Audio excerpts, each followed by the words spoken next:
Wala nang maraming paligoy-ligoy pa, diretso sa punto na. Maiksi lang ang komentaryo, pero diretso sa punto. Maraming kuro-kuro, may tiwali, may totoo. Dito, sa puntong diretso tayo. Punto, diretso. Nag-motion si Chel Jokno na ibigyan ng protective custody. At nag-grant naman ito kahapon, mga kabunyog, mga kababayan. Nag-grant yung protective custody. Pinapaliwanag kay Congressman Chel Jokno, ano ba yung protective custody na hinihingi niya? Kasi kinukontra ito ni Congressman Rufus Rodriguez. Kinukontra ni Congressman Rufus Rodriguez. Sabi ni Congressman Rufus Rodriguez, bakit kailangan bigyan yan ng protective custody?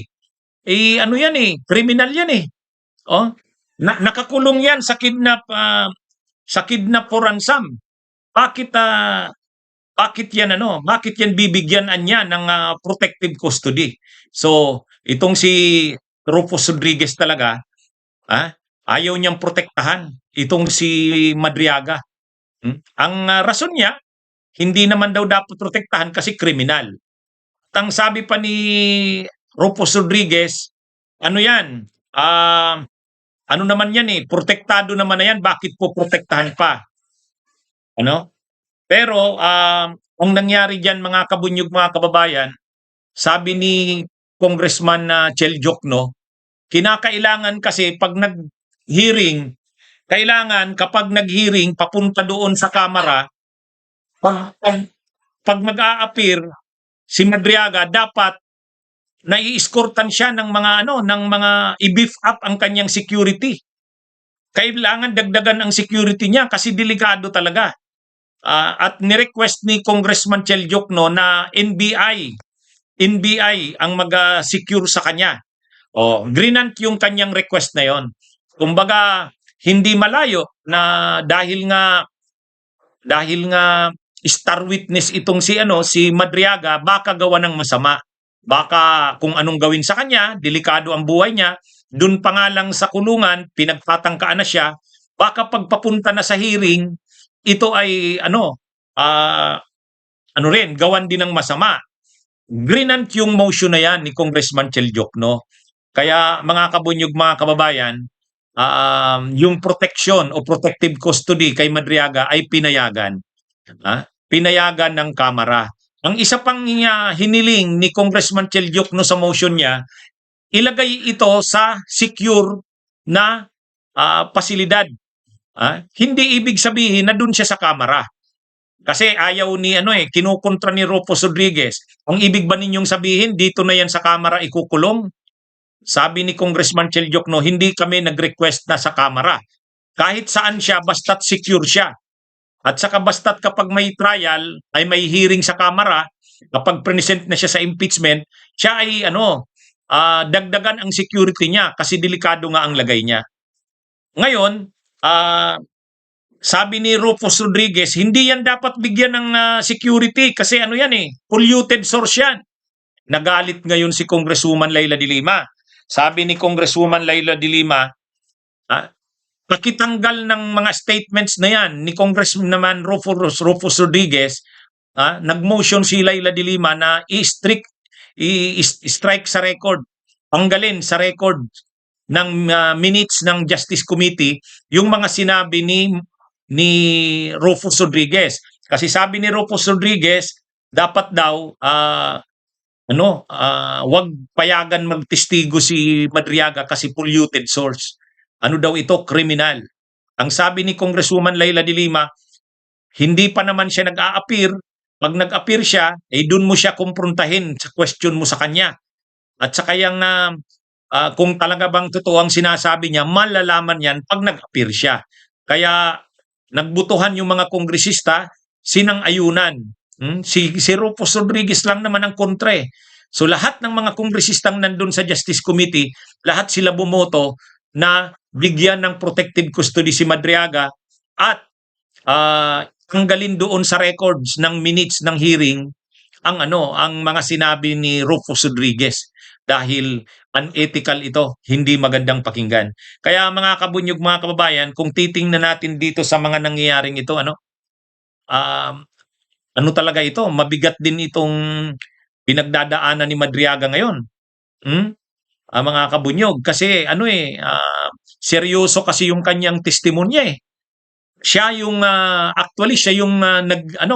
nagkumpleto ng kwento tungkol sa confidential funds.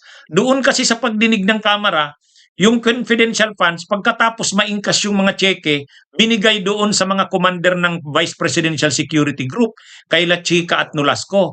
Pagkatapos noon, hindi na alam kung saan na, sino nang humawak ng pera. Pero sa affidavit ni Madriaga, sinalaysay niya na siya'y tinawagan ni Nolasco at ni La Chica, pinadala sa kanya kung kani-kanino. Ang isa sa diniliberan niya ay yung Mayor Anya ng Laguna.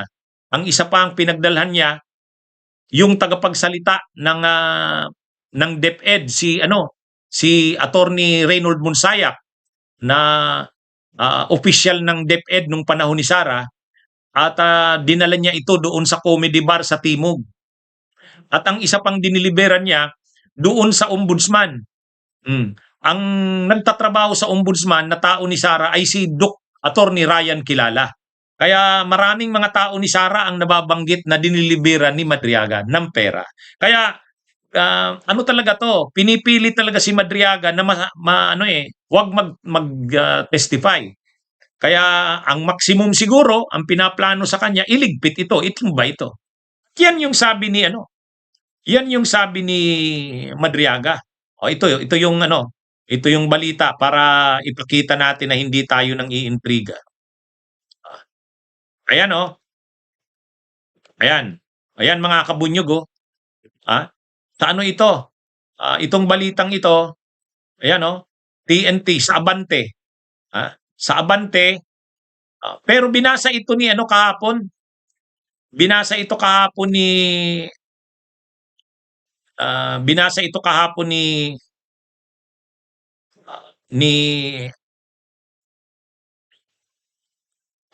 Congressman Chel Diokno. Binasa niya mismo yung salaysay. Yan Ramil Madriaga, pinapatumba ni Teves. Yan.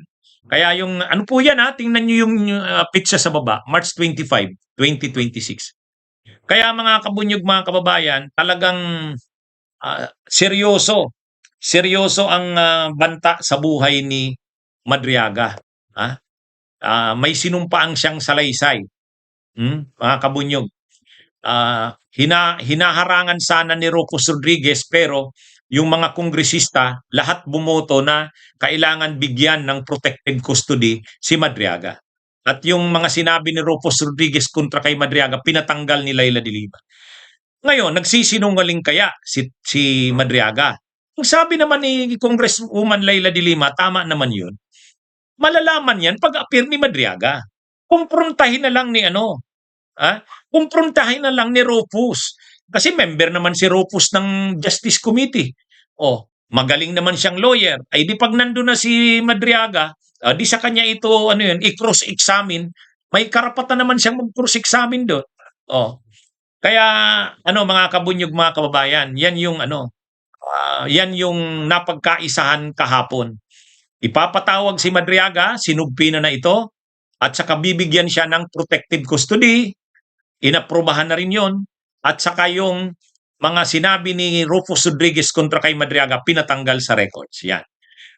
Bunyog, halikan na kasama ka. Bunyog, kapag buklod ay may pag-asa. Luzon, Visayas, Mindanao, isa ang pananaw. Sa bagong Pilipinas ang bunyog isisigaw. Bunyog.